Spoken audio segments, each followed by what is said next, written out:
I titled this video Calculated Mistakes and the Frustration of Fulani Oligarchy.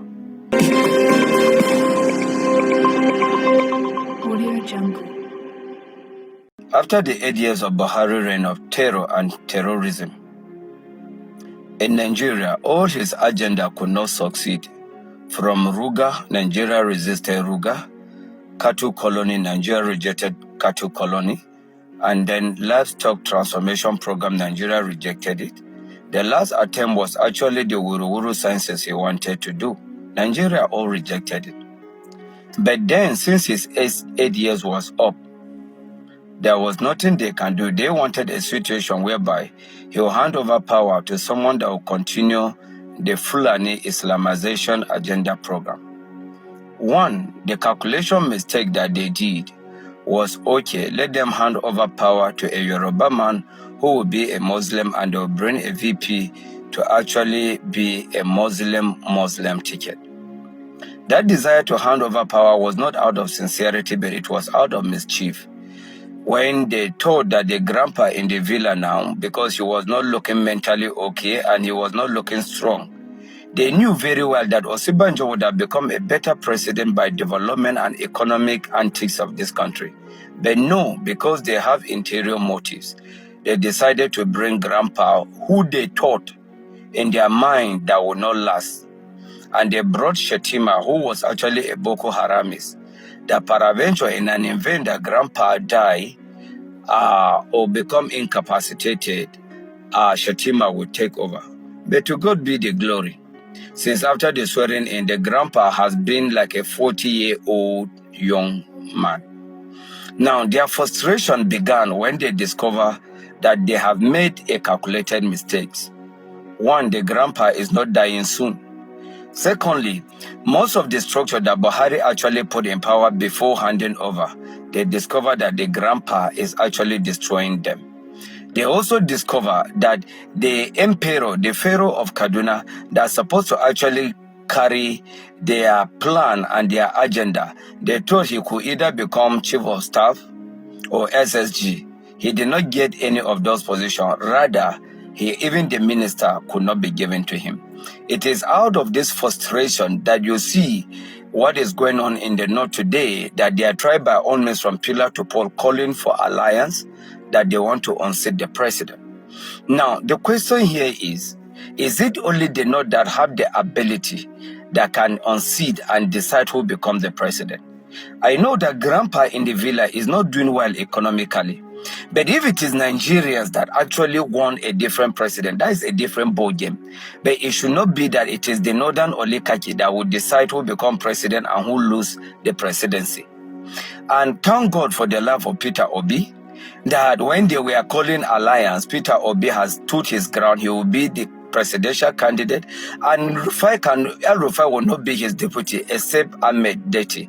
Now, foolishly, they are calling Arayo Boshola, they are calling Rotimi Amechi. These are the foolish Southerners they used during Buhari, and they want to repeat it.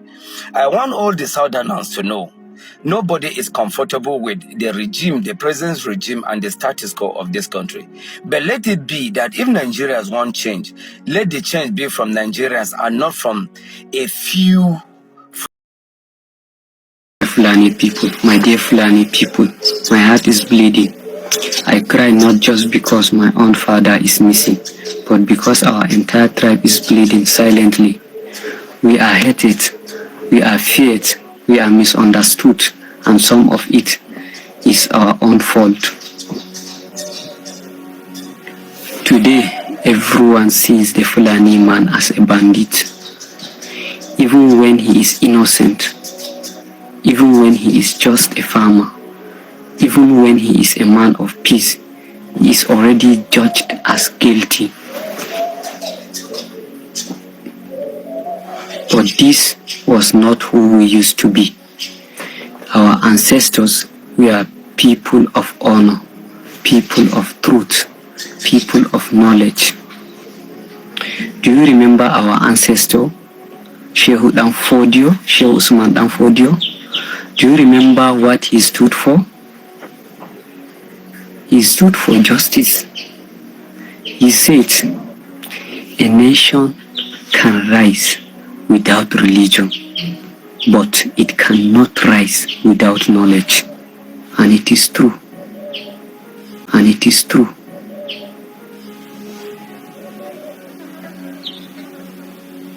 Countries like America now, they rise because they have knowledge, not religion. Sheldon Fodio fought ignorance with books, not with bullets. He built schools, not bandit camps. He taught justice, not jungle. So what had happened to us? What happened to us? Why are we no longer known for knowledge, but for AK-47 and cows? Why did we abandon the turban of scholarship for the image of terror and banditry? My people, we are destroying ourselves.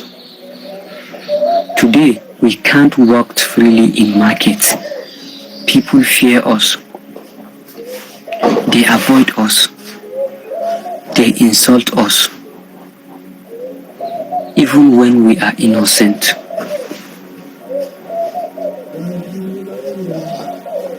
My father was a peaceful man. He worked to bring peace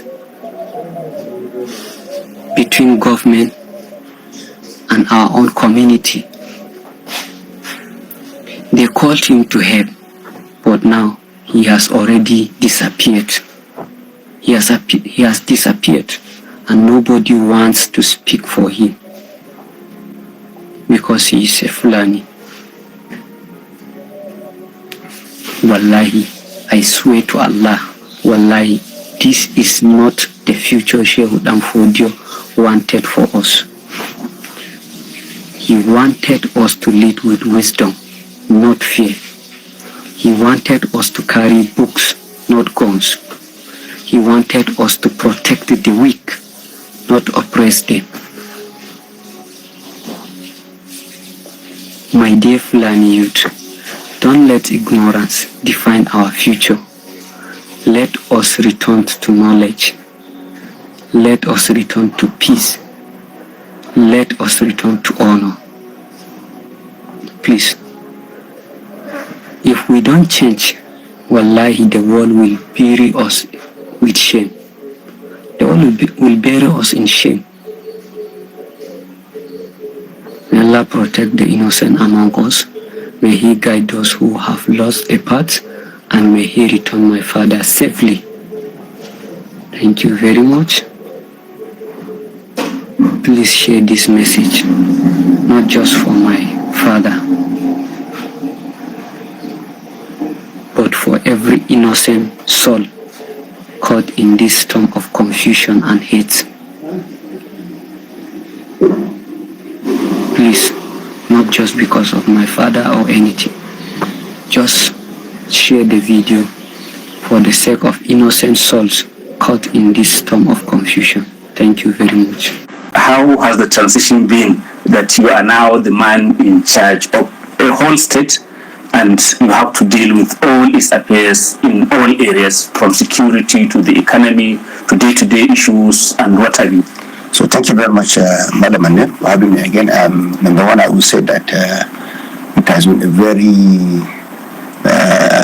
difficult transition, but I can say that it has been successful so far. As you said, I started as an activist. I was among the few Nigerians that fought for the throne of democracy in Nigeria, alongside some of my colleagues. Some are alive, some we lost them. The likes of Chief Gani Fahimi of blessed memory, the likes of Dr. Dokoro Sonkoto of blessed memory. Today, some of our colleagues that we fought for the throne of democracy together with them are still pushing for rule of law, justice, freedom, and equity in our own country.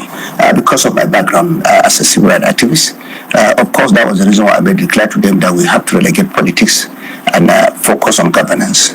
But is it not a different form of politics? I know it's difficult, but I feel that's the best way to move, and we have seen result. If you look at what's happening in Kaduna today, when I came in, I made it clear to them that I am not going to focus on those that voted for me.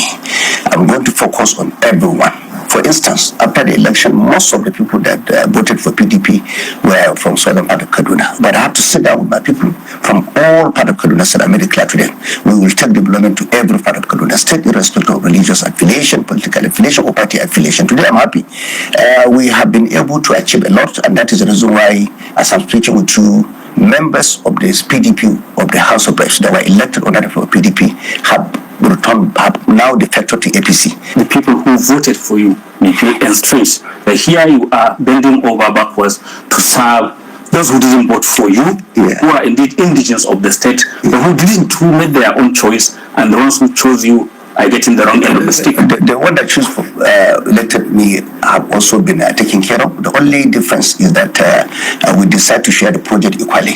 In the past, a lot of government in Kaduna State decided to focus only on those that elected them. And I told the poor people, when we took the oath of office, it was clear for anyone who will sit down clearly and understand the meaning of the oath is to carry everyone along. Governance is about everyone. In fact, there are people who don't have anything to do with politics. But as long as they live in Kaduna, the citizens of Kaduna, you must also ensure that you carry them and ensure that they benefit from all the basic things that government provide. So it doesn't matter whether you're a politician, whether you're a businessman, whether you're a farmer, whether you are not even someone who have any interest in politics. As long as you live in Kaduna, a citizen of Kaduna State, you must be treated equally. I made it clear to everyone because it's about governance. At the end of the day, Almighty Allah, to now say what I've done as a government of Kaduna State. What about projects that were begun by your predecessor that are now left uncompleted? I can give a good example of in your own hometown of Zaria. Fantastic. There is the overhead bridge that is looking like a monument to abandonment. I can tell you here that I'm happy about this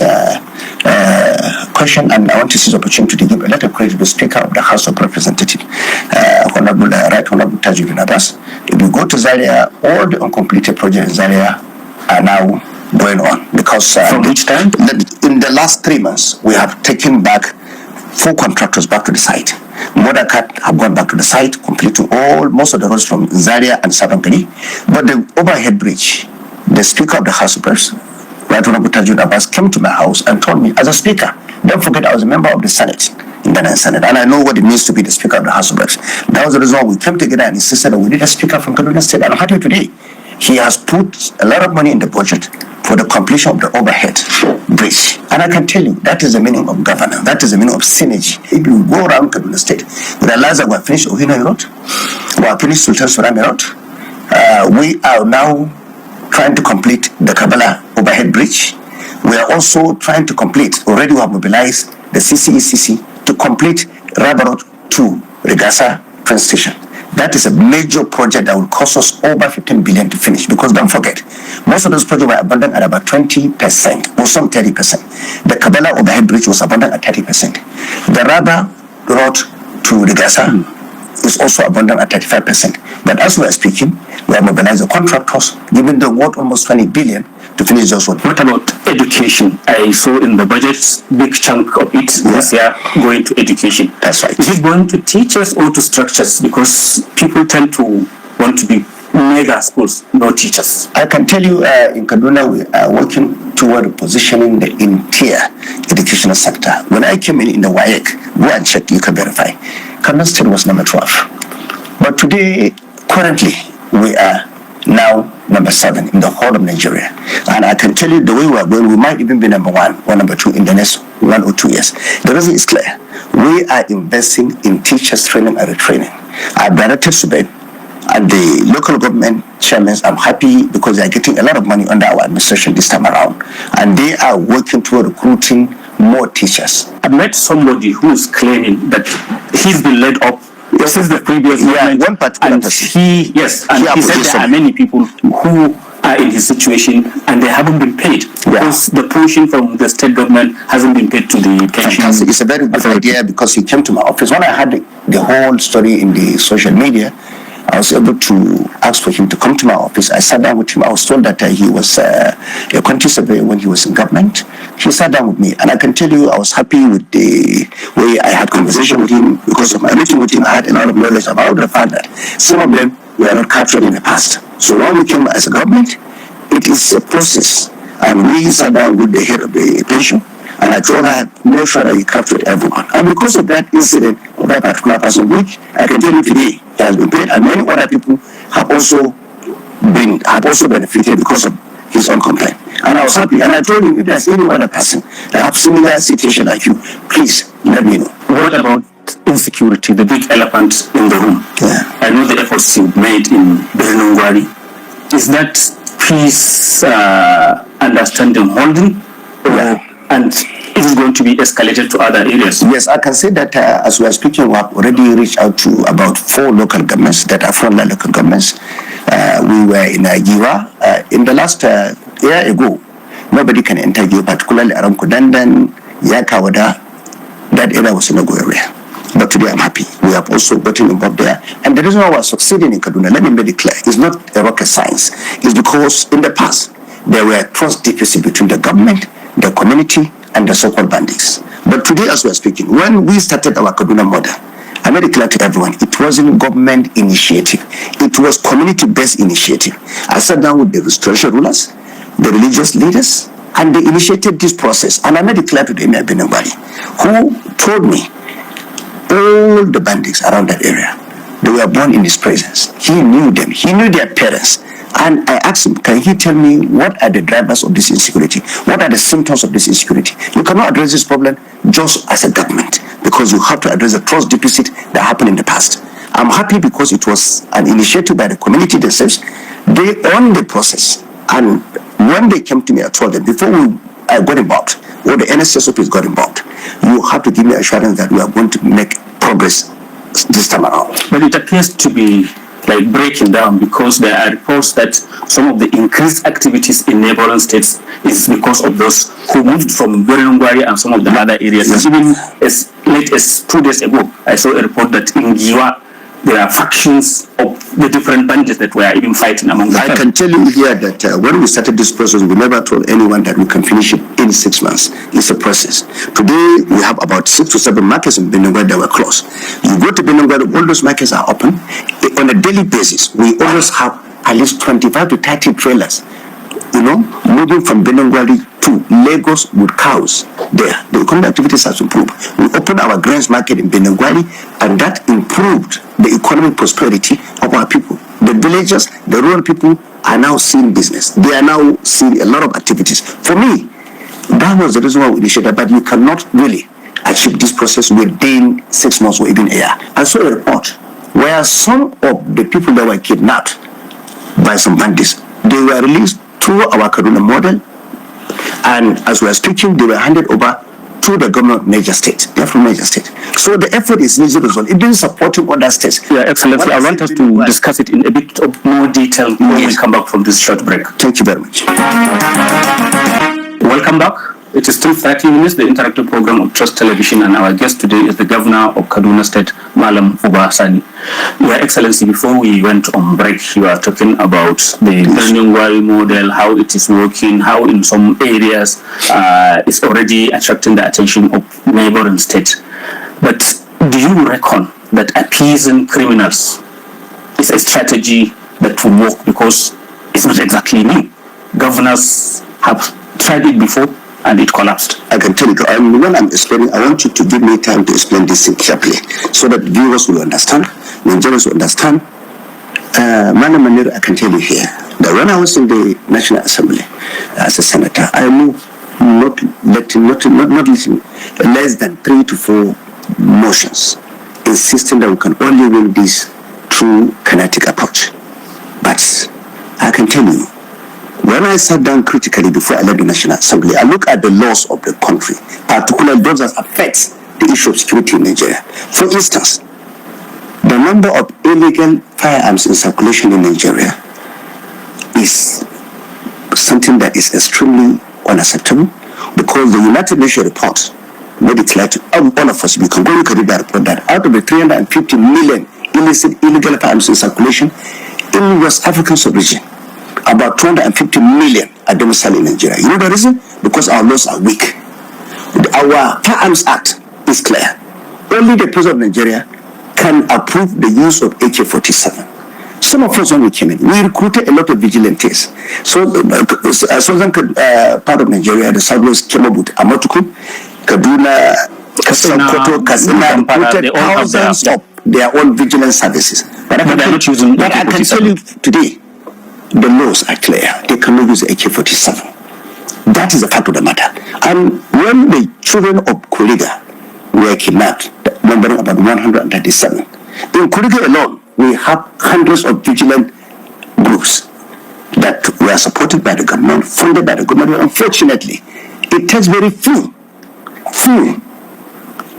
bandits to come to Kuriga and took away 137 because they came with sophisticated weapons. Some are AK-47 and even some are more sophisticated than AK-47. So what are we talking about? We are sending our people to death.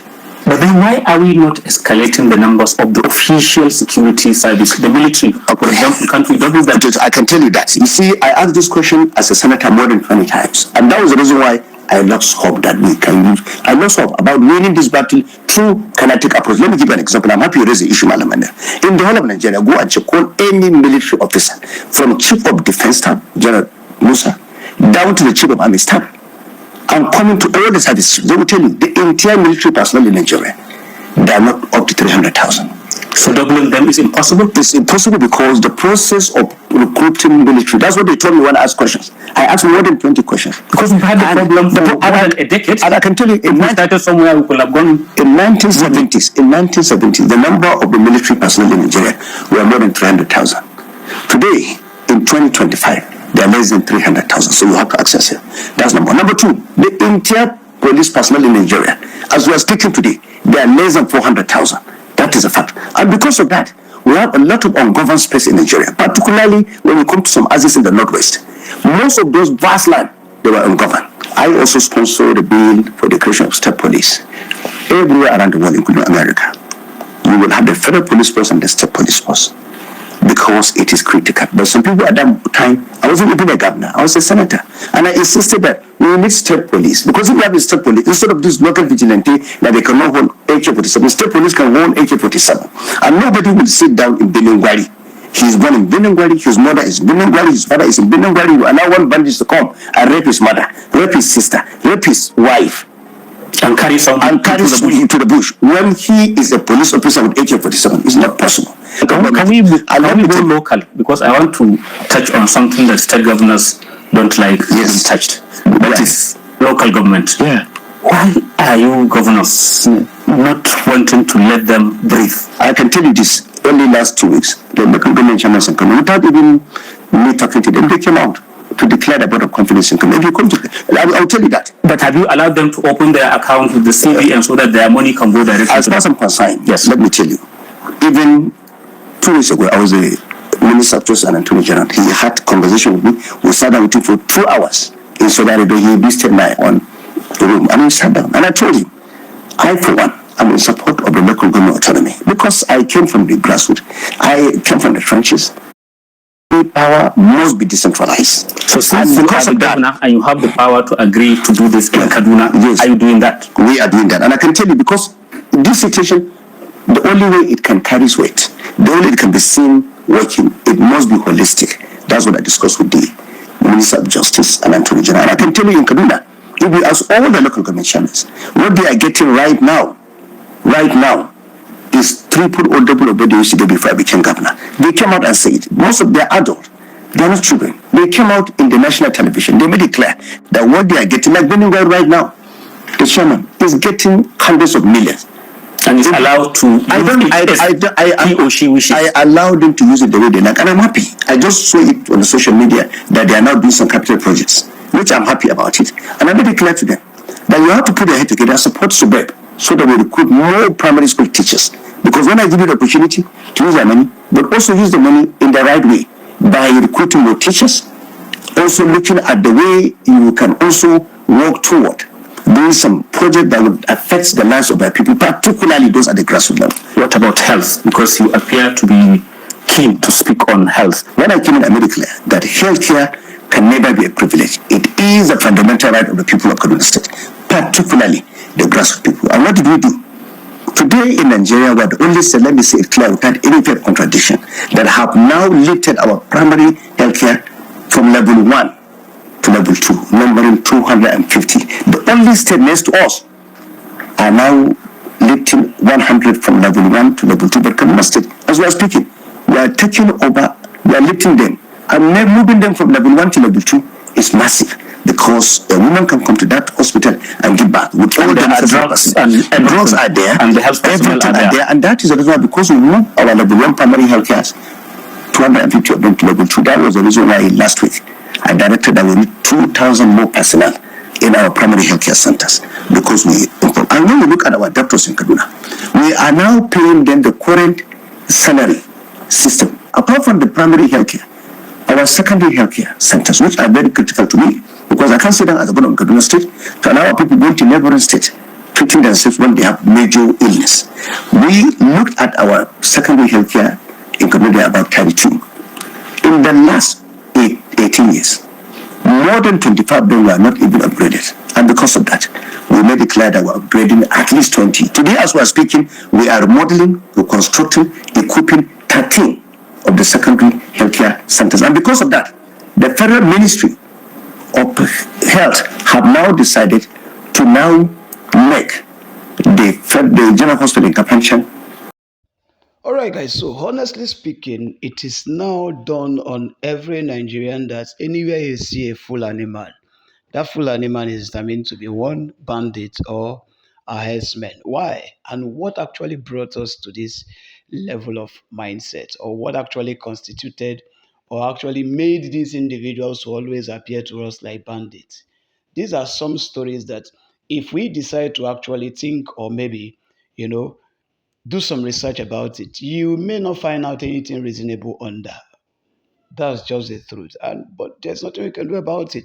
It is better the country actually knows what to do at the right time. If it is to split, it's very, very important. How can you ever imagine of putting together houses and then Yoruba and then the Igbo? It doesn't really go well, but there's nothing you can do at this moment.